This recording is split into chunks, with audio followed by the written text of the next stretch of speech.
So the SEC is getting rid of divisions, and today I'm going to tell you why that is not the biggest decision that Greg Sankey is going to have to make over the next few years when it comes to the future of the conference. Now, as many of you know, Texas and Oklahoma will be joining the SEC, and there's so many big questions surrounding the conference.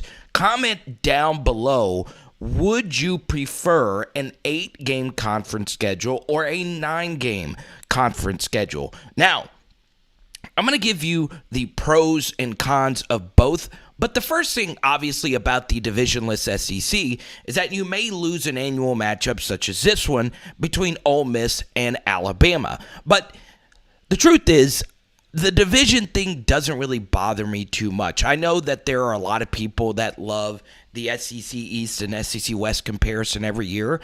I just don't think it's really all that important.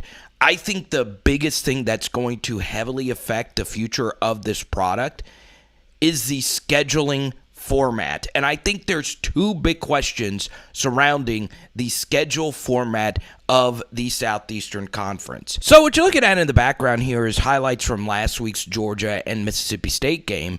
And this game shows everything that is wrong with the SEC all in one game in and of itself. The permanent cross-division rival rule has honestly made this conference not really a conference. As many of you know, the 8-game conference schedule is absolutely abysmal, right, with the permanent cross-division rival. So, you had this matchup here between Georgia and Mississippi State. Under the current rules, this matchup only happens once every 6 years, and Georgia only visits Starkville once every 12 years. That's not really a conference. That's just an amoeba of teams that may play each other once every blue moon, right? And this is honestly the case with pretty much every SEC player. You are not going to play everybody in your conference during your 4 or even 5-year career. You would have to play a 6 full years for you to actually play somebody twice that is not your permanent cross-division rival, unless, of course, you play in the SEC championship game. So this game shows why we need to actually change the format. Also, the teams that have more difficult permanent cross-division rivals, that includes Georgia and Auburn, that includes LSU and Florida. It's always been unfair that they've had to play one more difficult game every year than, let's say, Ole Miss getting to play Vanderbilt every year. Boom!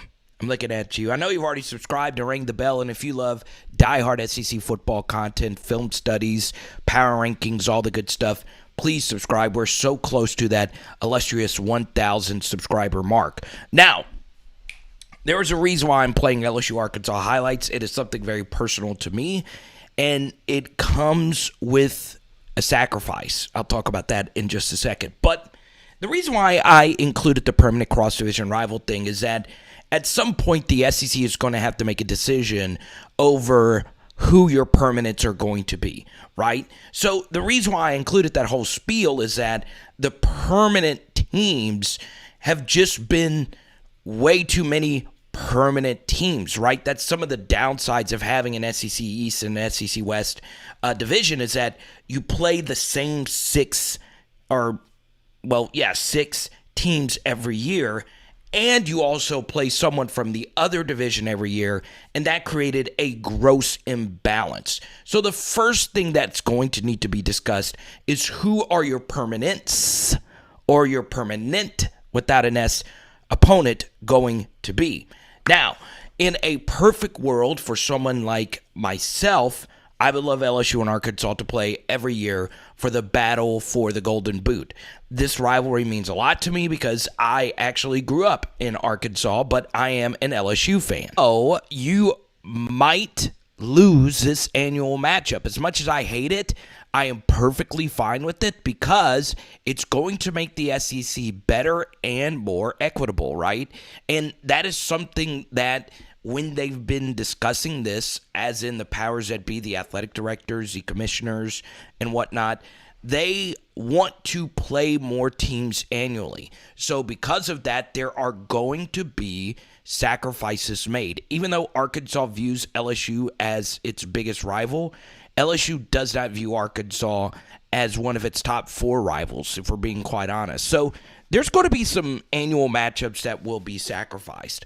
Now, what really is going to decide the future of this conference, is it going to be an 8-game format or a 9-game format? And I truly believe that one format reigns supreme over the other. Now, before I actually give you that answer, I want to talk about the benefits of keeping the SEC schedule format at 8, and that would be the 1-7 model, where you would have a permanent opponent and you would rotate the other 7 opponents for an 8-game scheduling format. Well, it makes it easier for a program like Arkansas, right? I think this matchup right here is a good example of the haves and have-nots of the SEC, right? You have 2 very similar programs here. They are the only Division I Power 5 program in their state, but 2 completely opposite football programs. LSU is obviously one of the elites, and Arkansas is obviously a middle-tier program at best. An 8-game format heavily helps Arkansas, right? It is a struggle every year for Arkansas to win 6 games because they do not recruit the same level of athlete the LSU Tigers do or the Alabamas of the world do. So I'm going to make this abundantly clear. An 8-game format is going to want to be kept by the South Carolinas, the Vanderbilts of the world, the Kentuckys, the middle-tier programs that have diehard fans, but they lose, right? Just simply because of the talent deficiencies with some of the teams that they play every year. So I do think there is a benefit of keeping it at 8. And look, there's going to be a lot of people that are going to want to keep it at 8 because you're just going to be able to win more games if you have 8 Power 5 teams on your schedule, 1 Power 5 non-conference matchup, and 3 other quote-unquote win-wins on the schedule. But there is a big problem with an 8-game conference format, and it's exactly this week's slates of games. I did not phrase that well at all. This week's slate of games, right? This is unacceptable. And this was something that has been brought up quite a bit. But if you take a look at this SEC schedule, and normally on Fridays we drop like an SEC prediction piece, but for me, I just could not really get excited about talking about any of these games. I do think Kentucky getting Georgia on the back end of a road-to-road, back-to-back road games, I think that game could be a little bit more interesting than what the experts might think. We did a video on this last week if you want to check it out. It'll be linked down below and or floating in the top right corner of your screen in just a second. But you look, most of these matchups just flat out are garbage, right? I don't think a lot of people are going to be excited about Austin Peay playing Alabama, UMass playing Texas A&M. That is 1, 2, 3, 4, 5, 6 teams in the SEC playing non-Power 5 teams in November. The 8-game format allows this to happen. It is harder to have a slate chock full of win-wins.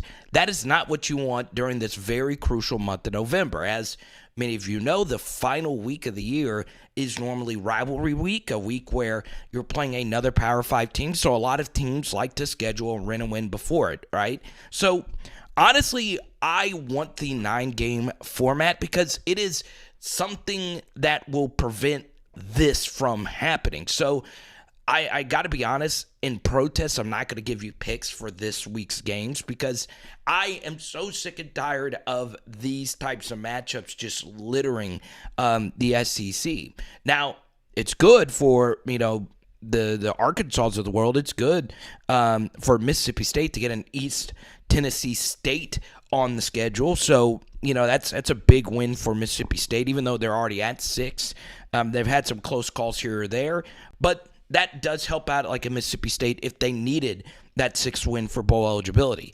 But the 9-game conference schedule, you will not see a slate of games quite like this one. Also, the 9-game conference schedule is better for you, the fan. Now, if you are a fan, once again, of the middle tier teams, you might not like it. But if you're a neutral fan of the entire SEC conference, that means you are getting more bang for your buck. That means you are getting a better slate of games overall each and every week, just because there's just one more conference game on the actual slate. So I know that it is honestly split amongst fans who I talk to, but I do think the growing sentiment amongst the SEC's powers that be that it is going to be a 3-6 schedule model, okay? And I love that. I think what that does is that gets you 3 annual opponents to help maintain some annual rivalries, even though, much to my chagrin, there might not be LSU and Arkansas anymore every year. At least you still get to play them once every 2 years. And that is the benefit of the 9-game schedule, is that it does set up nicely with the 16-team format, and you don't have to maintain divisions. Now, of course, who your 3 permanents will be, there will be some unfairness with that. Don't get it twisted, but I'm going to be honest with you. It is going to be more fair than the current 7 permanent teams and 1 bonus team, very strange format that exists in the SEC, right? So I am really looking forward to the 9-game conference format. I think that's what it's going to be. And I do think, the discussion around divisionless SEC, the divisionless SEC future, I'm fine with it. I'm perfectly fine with the East and West being, eradicated, if you will. I think divisions in general in sports don't really make sense more often than not, right? I don't know why we have divisions in the NBA. I don't know why we have divisions in MLB. I understand AL, NL, East and West to a certain extent, but even then you don't need that. So, I've never quite understood it. It is honestly something that that the English Premier League and other leagues around the world don't have and don't need. I just don't really get it. So, for me, I'm perfectly fine with the divisions being eradicated, and I am in favor of the 9-game conference format. Let me know what you guys think down below. I know there's going to be some agreement and disagreement there. And I know some of you that are expecting the Friday picks. It's interesting. I do like Ole Miss on the road versus Arkansas this weekend. Obviously, KJ Jefferson's health is going to be, a big thing, but I do think they'll take care of business there.